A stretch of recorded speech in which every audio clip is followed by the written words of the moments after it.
All right, welcome back. So this is where we take a detour in our class assignments, and we're gonna spend the week kind of working on the Forge developments, and it gives you the time to work on drawings and bill of materials and other plans that you need to build. So I thought this was a good time just to show a short setup video for this, and this won't be in great detail. I just want to point out a couple things that we'll highlight in class throughout this week. So this video is just designed to give you a start on your Forge, which starts with the initial drawing on the Forge that we have here is what's up on the screen, and it's just kind of it's got a front view and kind of a left side view here. So I just want to point out here, it's critical to keep this straight. The orientation of the gas inlet branches here, and then how we develop them in AutoCAD. And that's really important to set it up correct, or else you could draw this backwards or with the gas inlet piping in the wrong position. And so you have to have a pretty good visual of what's going on here to be able to draw this. And there are some missing dimensions here, which I pick up on when I move over to the AutoCAD screen that I've been able to dial in. So what we're looking to do is these gas inlet pipe branchings, which are actually just mounts to hold the actual branch. So these could be made out of various materials, and it doesn't really show me my size of material here. There is another supplementary plan up that goes with this, another supplementary print here, which does show a few other parts, but up here, kind of in the left-hand side, it shows like the burner tubes is what we call them, and it shows that there's just a 50-degree miter cut. We're going to actually do a development because it is a round intersection, so I'm not just going to put this in a saw and cut this at 50 degrees. I am going to keep the 5 inches like to the longest point of this bevel, but I'm going to show you how, instead of doing a saw cut and fill some gaps or grind to fit, we're going to develop this to fit the Forge housing, and using the tools that we've built through the last set of assignments. So one thing that's going to, so this burner tube just needs to be able to accept whatever the actual gas inlet piping is, which we have a specific assembly that we've drawn up, and we'll get to that in lab. But you know, if you just have to consider what size of the burner tubes you are actually inserting into this, because this is just designed to have like a 3-hole pattern with some hardware that would come in and hold a branch inside of it. So it's kind of an outer branch that you're, and that may not be clear, but we'll cover that in lab. So, but what I'm saying is this could be built out of materials that would, you know, it isn't real critical, just that it's big enough to insert the gas inlet tubes branches into. So for the drawing I've done, what we had on the rack was some 2-inch Schedule 40 pipe. And you know, if I would have had 2-inch OD tube out there, and that would fit, and my gas burner would fit in that would be okay too. So I'm just going to show you that my drawing's 2-inch Schedule 40 pipe that I've used. I'm going to maintain this 5 inches to the long side of branch, and I'm actually going to maintain this 3-hole pattern that I can hook some hardware to and hold in my actual burner tube. So that's the little clarification there on that. And those are the parts we're seeing right here in the front view. That's on this the right-hand view here. And our design pivots into a vertical position. So this Forge is made to be able to be positioned horizontal and spun and be vertical. And that this print shows some of that, what's going on. But I'm not going to explain everything about this print. What I do want to note is that the burner tubes are slightly more towards the main door, which is where I'm kind of highlighting right here. That's the heavier door. The other door is able to be bolted on and taken off too, as this original design is. This main door will be hinged on and be where I would feed most stuff into it from this front end.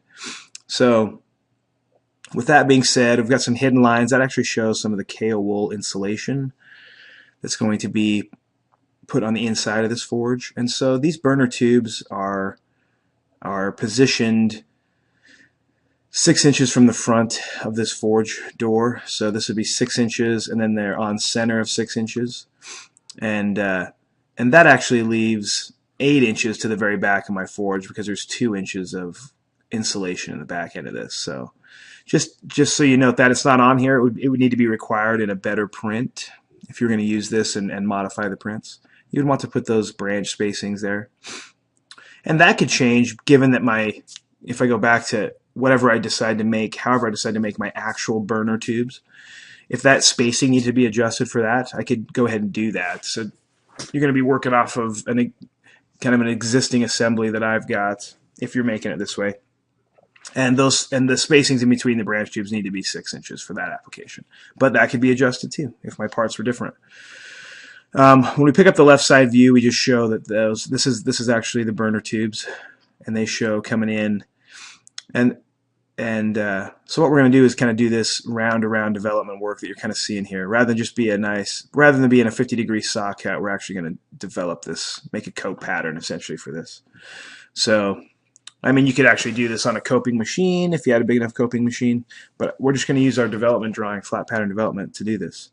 So, but the big thing to keep in mind here is that these burner tubes are coming towards me in this front view with my door on kind of the left-hand side. And when I look at the left side view here, you know, these tubes exit out of the housing to the right.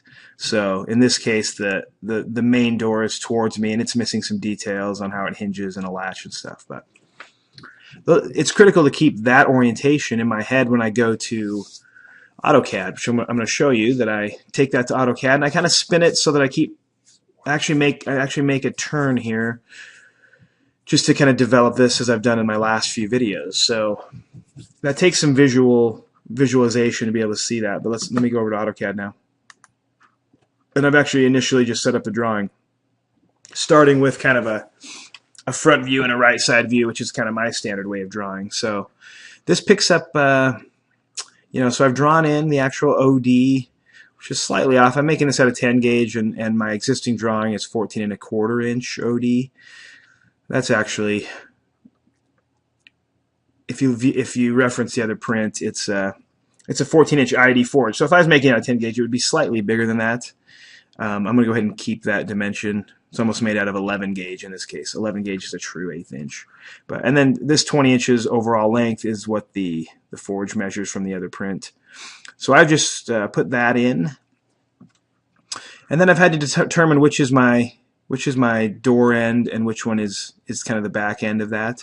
So what I've got is to know which end to kind of go from the 6-inch spacings, which you can kind of see in what I've done is I've come off this right end of the front view, 6 inches and then 6 inches, and I've put in these arbitrary length because I don't know exactly how my branch fits in here. I do know these dimensions, that they're 6 inches from the end and a 6-inch spacing, which kind of throws them just off center. This center line is the center of housing, forge housing, both directions there, which allows me to go ahead and project over to my right side view to put in the round look to my forge housing, which is a 14¼ inch OD circle here. And this dimension I've had to put in, it's not on the print, and so I've just picked 3 1/8. The idea here is if I go back to my print here, I've just used 3 1/8 off center this way up to the center of my branch, and I'm just trying to miss the KO wool that's up top. I don't want to bring this in and have my branch hit into this insulation, so I want to bring that down and clear that. That's my main concern, and then I'm just a high side of center coming in between the KO wool and the center line here. I'm kind of pushed it up to the high side. It's just to keep me away from the hinge assembly, so nothing hits here, and keep me out of the KO wool, and that's how I've kind of positioned this. So I picked up 3 1/4, 3 1/8 inch, sorry, off center this way. And to keep my branches going kind of vertical as we've been developing our other round-arounds, I ended up having to kind of spin my forge on its side. So if I look at this view, my branch is coming in, and so this is kind of like my top of forge, and my frame would kind of come out the bottom here on this right side view. The frame would be on the right side of this. So you have to kind of visualize that I've taken and spun that forge on its side. And then when I take a look at the front view of that, this becomes kind of the door. And so the main door is towards me in the right side view, and the main door is just on the kind of the right hand side of this front view there. So if that takes you a minute to visualize that, or if that's something we'll go over in class, that's fine. It's just the way I've chosen to develop this. It keeps me kind of looking at the same kind of types of developments that we've done in the previous lessons, and it actually pushes the branch in my front view towards me, so that I'm not kind of developing him in like the back into this quarter area of, and so you'll hear me reference a clock maybe a little bit, but once I establish this this view here of my forge, and if I think of a clock as being like 12 o'clock, 3, 6 down here, and 9 o'clock. So if I kind of reference that, just I'm putting the branch coming out here at the 12 o'clock position, and that means from 9 to 12 o'clock. That's kind of the quadrant of the housing that's towards me in the front view, and that's critical to understand. The actual top dead center of forge when it's actually built is kind of is the 9 o'clock here. This is actually the top of the forge, and this would be 6 o'clock in the forge, and that becomes critical to understand that when I go to develop and actually draw the development for the forge housing, which we've kind of called the header in other videos. So we'll talk about that, but so this is my initial setup. I don't actually know these lengths. I know that I'm going to be working with 2-inch Schedule 40 pipe, and I've got these center lines kind of coming up at an arbitrary length. I just don't know exactly where they intersect here. So the first thing to kind of figure out is, giving these dimensions, which I've given you now, I can kind of figure this out. I know that my branch is going to have like 5 inches to the long side if I reference that other print, and so I'm going to show you how I actually draw that in accurately and get that dimension to be 5 inches to the long side of branch. So what we do is, what I've done here, and I think it's my next layer here, is this. So given that I'm using 2-inch Schedule 40 pipe, I'm able to come here and snap a circle using the point of my center line of branch to where it intersects the forge housing here. I'm able to actually snap this circle, which is the OD of 2-inch Schedule 40 pipe. So that circle is 2 3/8 of an inch, 2.375. And once I snap that circle, you would think that maybe I can just pick this point to be 5 inches up, kind of in the Y direction here, as the long side of branch. But that's not exactly correct. I have to do some more. I have to pull a line from the quadrant of that, which is what I've done next, is come off center line, perpendicular, snap to quadrant of this circle, and come over to this and locate this point, and then draw this line vertical down to where it intersects the housing. And that now becomes, this point right here becomes where I can pull 5 inches up and get 5 inches of long side of branch to where it intersects the forge housing. So that's just a little more work, but once I do that, I'm able to pull 5 inches up, go 2 3/8 across, and then back down and define what the branch looks like in this right side view. I wasn't able to do that over in the front view. I've got no reference point because I'm not seeing that fall away from me like I am here. This right side view becomes critical to dialing in that branch. And so once I'm able to do that, I can then project that information back over to the front view, and I can get the orientation lines. So that's what I do, is my next step here is there we go. I'm able to put in that branch. This line now becomes 5 inches, and I'll pull up some dimensions. I think I've got, is it this one that has my dimensions? Yeah. I just put in this reference dimension. This one you're really not going to know. In fact, I should delete that so it doesn't confuse you right now. But this is where this is the dimension I was working off of. 5 inches long side of branch. I kind of use this information to put that in, and then I'm able to go ahead and go over here and put in the OD of my branch, its development circle, its orientation lines, and I'm able to take that across and define the right side view here. So I've added a few dimensions there. Shows that that's 5 inches now. I'm using 2-inch Schedule 40 pipe for the 2 branches. There's 6 inches from the end and on center. So that's kind of what the initial setup looks like. And now I'm ready to take these orientation lines across and define what the pipe ellipse looks like here for kind of if you remember so what we've got going on here is we've got a round intersection that's off center, and it's not flush to one side like the last one we did was. It's kind of pulled back somewhere in an arbitrary dimension here, kind of defined by what I'm building. And so it's different diameters coming together, off center, and now I've got 2 branches to worry about too in the front view. So they're lined up in the right side view. So even though I'm only seeing 1 branch here, they're totally parallel with each other, and I pick that up in the front view to see that. So the branches themselves will, I can just use the pattern from the right side view and develop our standard flat pattern, and just times that by 2 to have 2 of them, or just make a paper pattern and use it on both my parts to define the cope. So anyway, this is the initial setup. I'll kind of walk you through a couple more steps here. I'm going to go ahead and turn off my dimensions that I pulled up just so they're out of my way. I'm going to go ahead and turn off the development I use to define the branch in the right side view.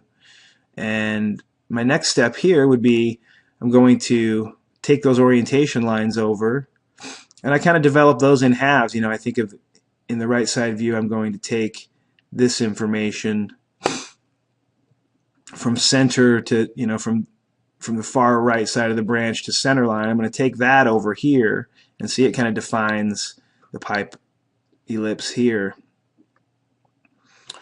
which I kind of draw as a hidden line because it's kind of away from me in this view. It's the back half of that branch pipe. And we've done that develops very, very similar to how we've done that in other views, especially the class assignment 6 that we did right before this. And then I can toggle that off. I put these on different layers so I can kind of work with them independently, like that half, and then the front half of that pipe looks like this.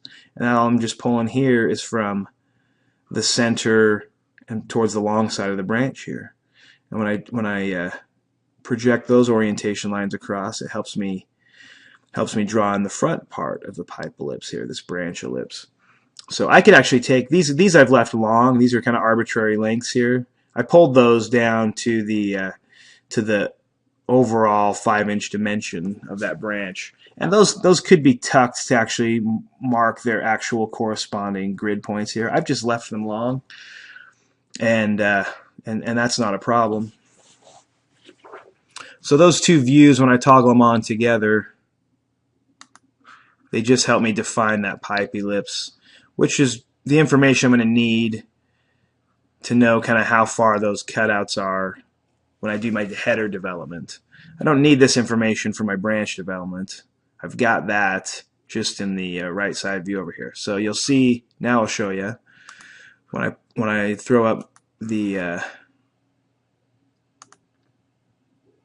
and the circles that appeared here when I just toggled on the next layer, they all relate to developing the header pattern. So all these reference circles, and I made these solid circles. I think in the past I've used some dotted circles, and I think they're really hard to see in the video. So I've just made these solid so we can kind of see them. These are all picking up the spacings for the header. So just disregard that for just a minute. Let me explain the branch. So the branch develops like all of our other branches. You know, I can just pick a point and then work it around. And I think I've chosen my short-sided branch as the start of my pattern, and then I've just walked that around, and I end up getting a branch development pattern that looks like that. That's going to be 5 inches to the longest point here. So the longest part of this branch is 5 inches. And I've just duplicated that twice, even though I maybe only need one paper pattern.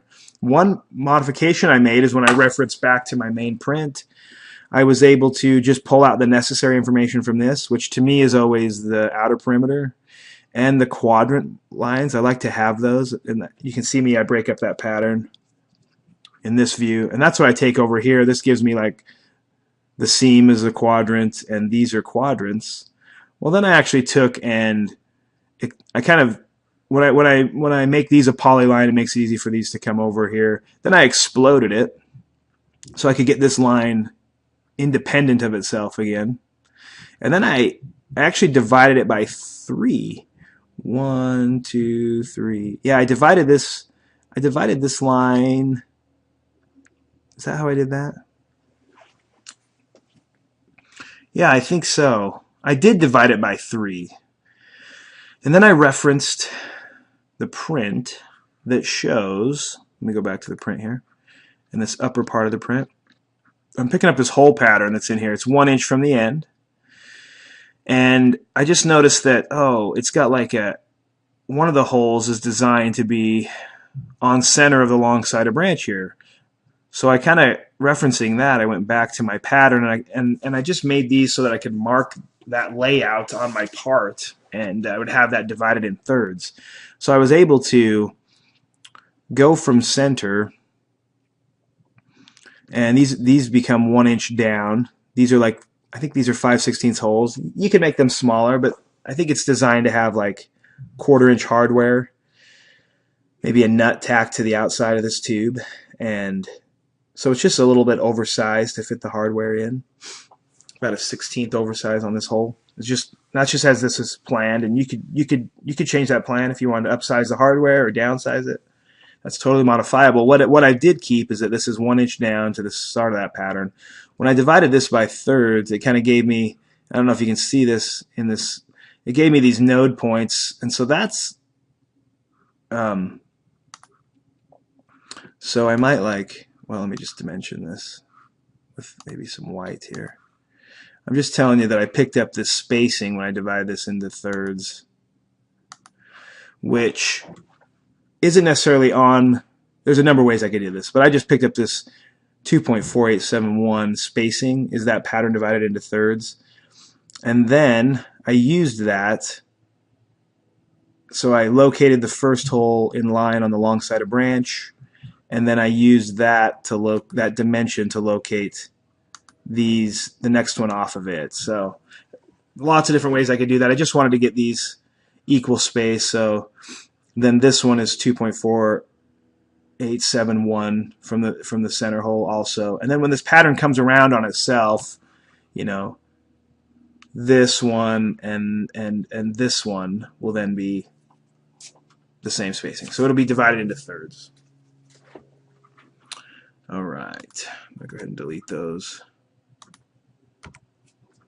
I just wanted to, since I was making a paper pattern, I just wanted to put the reference holes for the mounting hardware. That's easy to do. So now I can print that off and I have them located.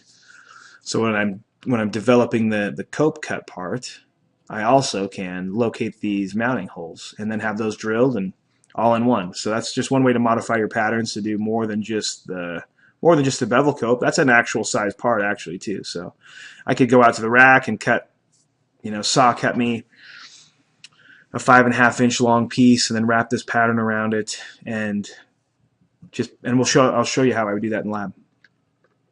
So the next step is to develop a header pattern. And so what I've done is this has all the information on it in one, but I initially just draw my rectangular header pattern to the right circumference, the right width. Then I went ahead and divided it into quadrants. So each of these yellow lines ends up being a quadrant of the forge housing.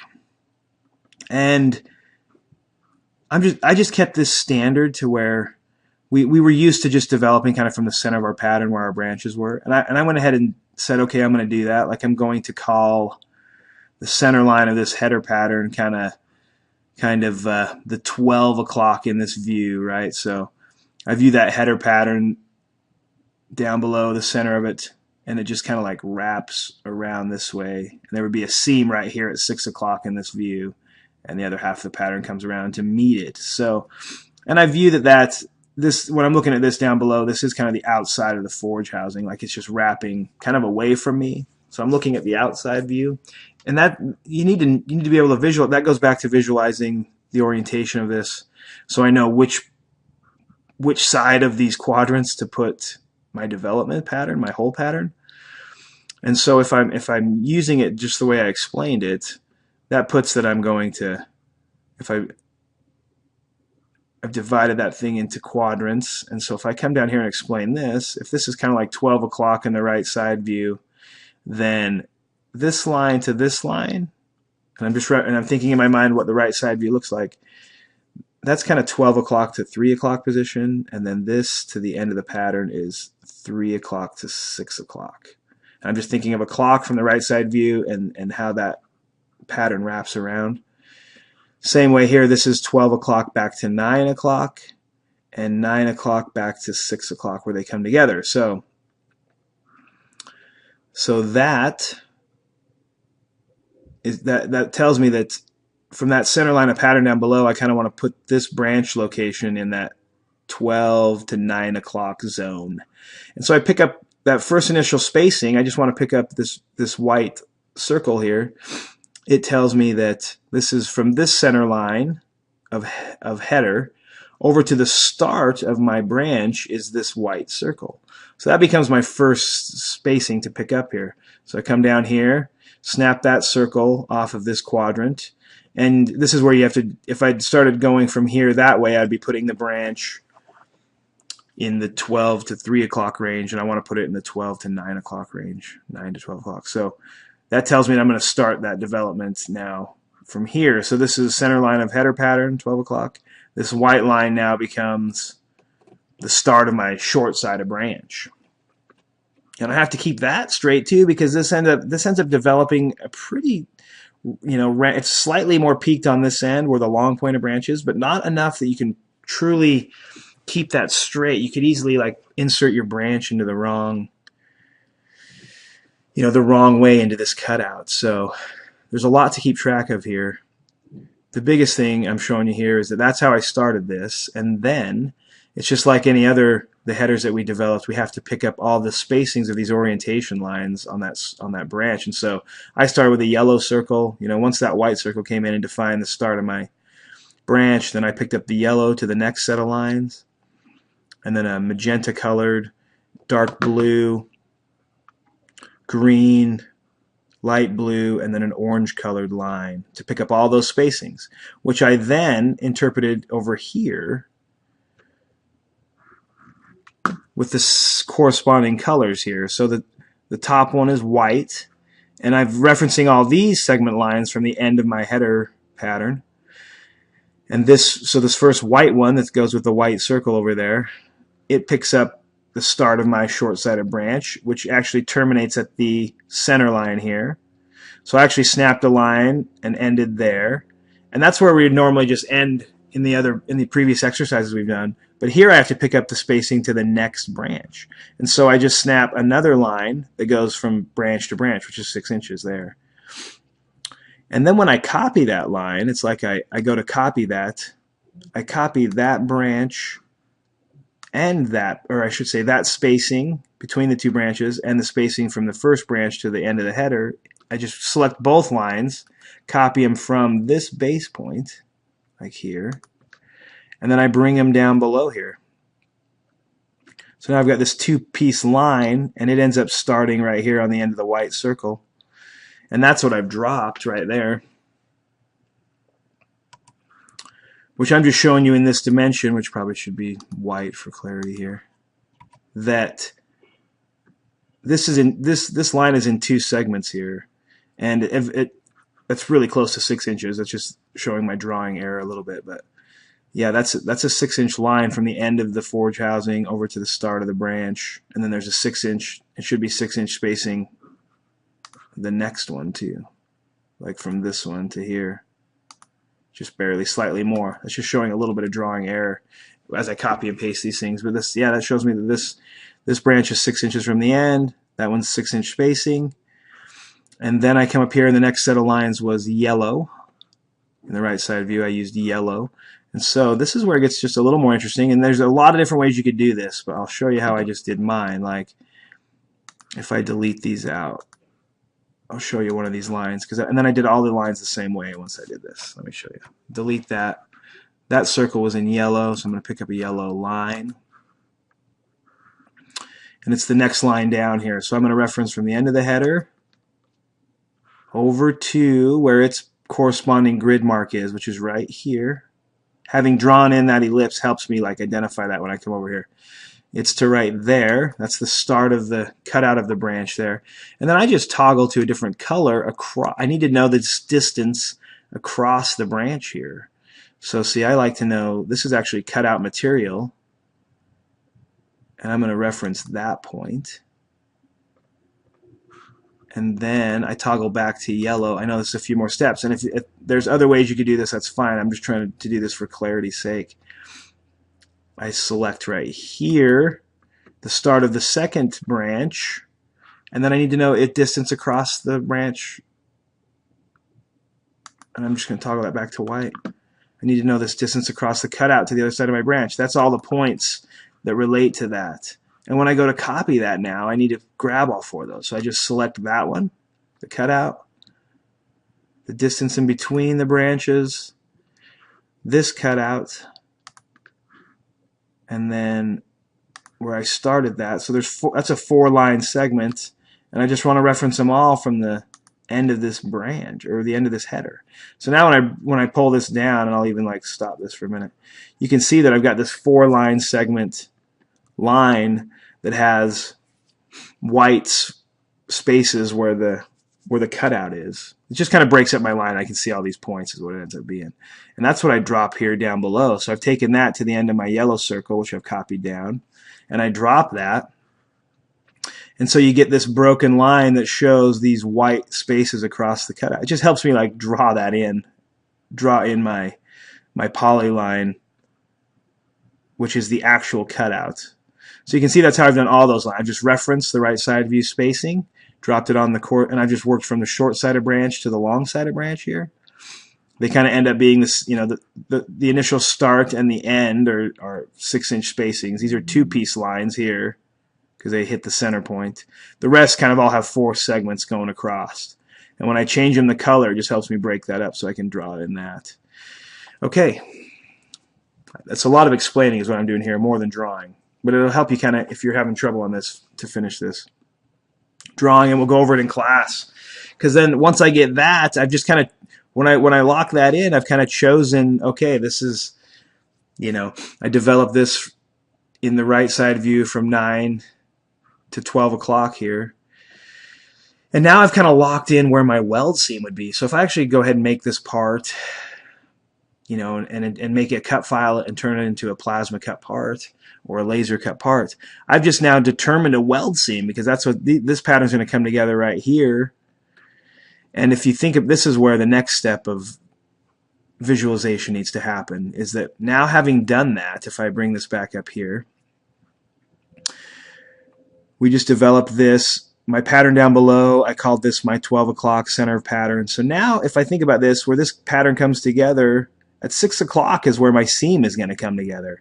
So if I'm visualizing that my frame, because I remember I spun this when I drew this in AutoCAD, my frame actually comes over here to the right, and this is actually, the 9 o'clock position here is actually the top dead center of my, in actual, when I actually build this, it'll be the top of my forge over here. So I've actually put a weld seam kind of in the horizontal position of my forge. So let me go back to the print here and down below. So the way we just drew this we developed this as kind of 12 o'clock, and then so this put over here in this view far to the left, that's where my weld seam is going to be. It's going to be like right across here. Now that may not matter. Maybe that's fine with you.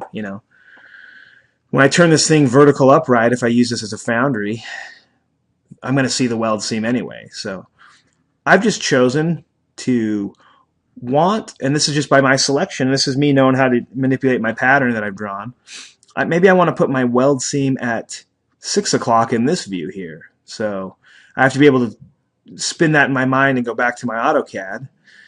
But I might want to have control over my weld seam. And then when this thing is in the horizontal position, which is probably 99% of the time I'm going to use this, my weld seam's just down below. It almost looks like a seamless forge, like all I'm going to see is just the round forge, and the seam will be in the bottom. That was my preference. So when I made my cut file, I went back to here, and this shows me that I've actually made this as a cut file, but what I actually ended up copying was I copied, and I would have actually joined this as a polyline to make sure it's all connected. I think I exploded it when I divided this into quadrants. So what I ended up doing was copying that, and that should be joined too, but it's not. Anyway, copying that, and I'm going to copy it from the center point here.